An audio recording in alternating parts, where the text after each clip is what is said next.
Hello friends, welcome back to CSC Master by Arman.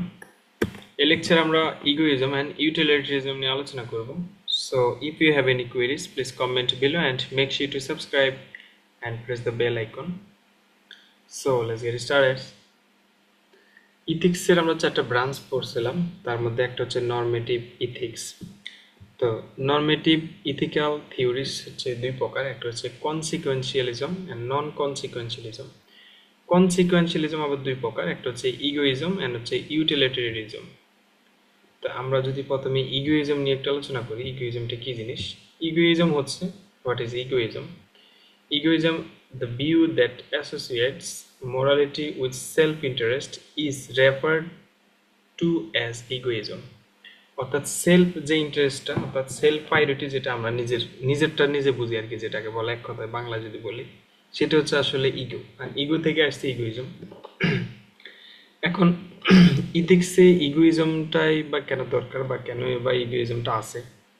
এখন let's আমি যদি একটা উদাহরণ দিই, যেমন কোনটা দিয়ে দেব? ওকে, আপনার গার্লফ্রেন্ডে দিয়ে দিই বা বয়ফ্রেন্ড, যেটা ধরেন আপনি। মনে করেন যে একটা গার্লফ্রেন্ড এবং একটা বয়ফ্রেন্ড তারা দেখা করবে। এখন বেশিরভাগ ক্ষেত্রে ছেলেরাই তো অপেক্ষা করে মেয়েদের জন্য, তাই না? তাহলে হচ্ছে আপনি হচ্ছে আপনার গার্লফ্রেন্ডের জন্য অপেক্ষা করলেন। তো আপনার গার্লফ্রেন্ডের বলছেন 10টা বাজে আসার জন্য, সে হচ্ছে বাসা থেকে টাইমেই বাইরেছি, 1 ঘন্টা লাগবে আসতে, সে হচ্ছে 9টা বাজে বাইরে হলো। এখন আসার পথে রাস্তায় প্রচুর জ্যাম, হয়তো বা সরকারি কোনো ছুটি বা যাই হোক কোনো একটা কারণে রাস্তায় জ্যাম পড়ে গেছে, ঠিক আছে? এখন তার আসতে হচ্ছে 2 ঘন্টা লেট হয়ে গেছে। এখন আপনি তো প্রথম দেখা সাক্ষাৎ বুঝেনি, তো আপনি তো আসছেন, ও যদি 9টা বাজে বের হয়, আপনি বেরিয়েছেন 8টা বাজে। এখন আপনি 8টা বাজে জায়গায় এসে বসে আছেন, আর ও 9টার দিকে বাইরে এসে সঠিক টাইমে। এখন ও রাস্তায় জ্যামে পড়ে আছে 2 ঘন্টা ধরে, 11টা বেজে গেছে, আপনি 3 ঘন্টা ধরে বসে আছেন ওর জন্য। এখন আপনার ইগোতে লাগছে, হ্যাঁ প্রথম দেখা, ও আমার জন্য আসতেছেন, আমি 2 ঘন্টা ধরে অপেক্ষা করতেছি। আপনি আপনার ইগো থেকে আপনি মেজাজ খারাপ করে আপনি চলে গেছেন। এখন ও এসে আপনার দেখলো যে আপনি স্পটে নাই, তখন ওরও মেজাজ খারাপ হয়ে গেছে, একত্রে ব্যাসের এই জ্যামের মধ্যে ছিল। তো এখন ওর ইগোতে লাগছে যে আমি এত কষ্ট করে এত দূর থেকে আসলাম, এত জার্নি এত কষ্ট করে আসলাম, আর ও এসে আমার জন্য 2 ঘন্টা অপেক্ষা করতে পারলো না। এখন এই যে আপনি হচ্ছে আপনার ইগো ধরে, এখন আপনি ওরে ফোন দিলেন না, বা ও আপনার ফোন দিলেন, আপনারা একজন একজনের সরি বললেন না, বা আপনাদের সমস্যাটা কোনটা সেটা আপনারা একজন একজনের সাথে শেয়ার করলেন না, দুইজনের ইগো ধরে বসে আছে। তখনই হচ্ছে সমস্যাটা হয়, অ্যান্ড এটাই হচ্ছে আসলে ইগোইজম, ঠিক আছে? এখন ইগোইজম ইথিক্যাল হয়েছে কিভাবে, এটা ইগোটা আবার ইথিক্যাল হলে কিভাবে? এখন আপনি যদি মেয়েটার দিকে চিন্তা করেন, দেখেন সে কিন্তু 9টার সময় বেরিয়েছে বাসা থেকে। এখন সে জ্যাম আটকে ছিল, সেটা তো তার দেখার মানে সেটা তো তার ফল না, তাই না? সে জ্যাম আটকে ছিল এবং সে কষ্ট করে কিন্তু আসছে জ্যাম ঠেলে।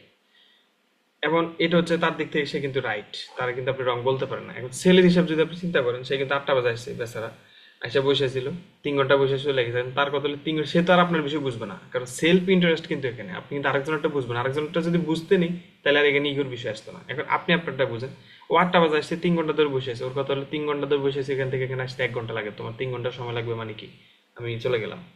এখন এই দুইজন কিন্তু দুইজনের জায়গায় রাইট, সুতরাং এটা হচ্ছে আসলে ইথিক্যাল ইগোইজম।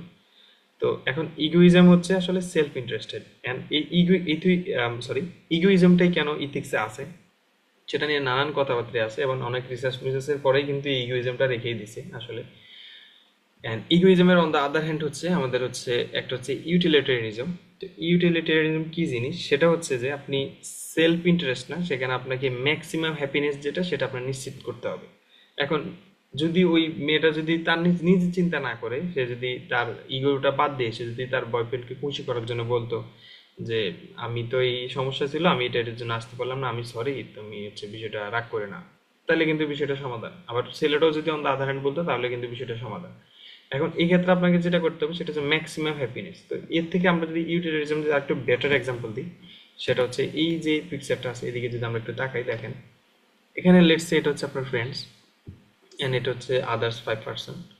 এখন এটা হচ্ছে একটা ট্রেন, যেখানে ড্রাইভার হচ্ছেন আপনি। এটা হচ্ছে ট্রেন ব্রেক ফেল করছে, এখন আপনার ট্রেন আইদের এদিকে যাবে আর আইদের এদিকে যাবে। এখন আপনি কি করবেন? এখন আপনি তো কি করবেন? এখন আপনি বলবেন যে, যেটা বলবেন যে ইগোইজম কেন আছে, এখন আপনি দিন শেষে ম্যাক্সিমাম মানে আপনি এটাই করবেন, আপনি যে এদিকে আসবেন, আপনার ফ্রেন্ডসরা আপনি বাঁচাবেন, ঠিক আছে? তো আপনার ফ্রেন্ডসরা যখন আপনি বাঁচাবেন, আপনি কেন বাঁচাচ্ছেন? আপনি নিজের প্রায়োরিটি দেখছেন, ও আপনার ফ্রেন্ড, ছোটবেলার ফ্রেন্ড, একসাথে বড় হয়েছেন, হ্যাঁ ও আপনার অনেক হেল্প করছে, আপনি অন্য 5 জনে মারিয়ে ফেললেন কিন্তু ওরা বাঁচালেন। এটা হচ্ছে ইগোইজম। আপনি নিজের সেলফ ইন্টারেস্ট আপনি ফার্স্ট প্রায়োরিটি দিচ্ছেন, আপনি কিন্তু অন্যের কথা ভাবেন না, ঠিক আছে?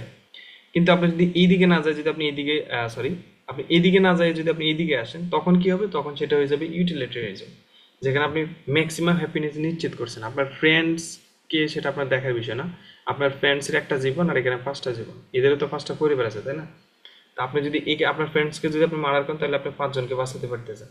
তো এইটাই হচ্ছে আসলে আপনি ম্যাক্সিমাম হ্যাপিনেস আপনি নিশ্চিত করতে পারতেছেন, ঠিক আছে? তো এটি হচ্ছে আসলে ইউটিলিটারিজম, অর্থাৎ সেলফ ইন্টারেস্ট যেটা সেটা হচ্ছে egoism, and on the other hand হচ্ছে ম্যাক্সিমাম হ্যাপিনেস যেটা সেটা হচ্ছে ইউটিলিটারিজম। তো ইথিক্সে হচ্ছে এরকম অনেক আছে, আমরা এর আগে দেখছিলাম কালচারাল হচ্ছে অ্যান্ড হচ্ছে কালচারাল রিলেটিভিজম অ্যান্ড হচ্ছে আর ইউনিভার্সালিজম। তো কালচারাল হচ্ছে কালচার বেদ, অ্যান্ড ইউনিভার্সালিজম ছিল হচ্ছে আপনার হচ্ছে কমন বিষয়। তো এখানে হচ্ছে ইগোইজম হচ্ছে সেলফ ইন্টারেস্টেড, আপনার সেলফ মানে আপনি নিজের স্বার্থটা বুঝবেন, সেটা হচ্ছে ইগোইজম, অ্যান্ড স্বার্থ না বুঝতে আপনি ম্যাক্সিমাম হ্যাপিনেস নিশ্চিত করেন, সেটা হচ্ছে ইউটিলিটেরিয়ানিজম। তো এই ছিল ওভারঅল বিষয় আসলে। ধন্যবাদ সবাইকে, ভালো থাকবেন, আসসালামু আলাইকুম।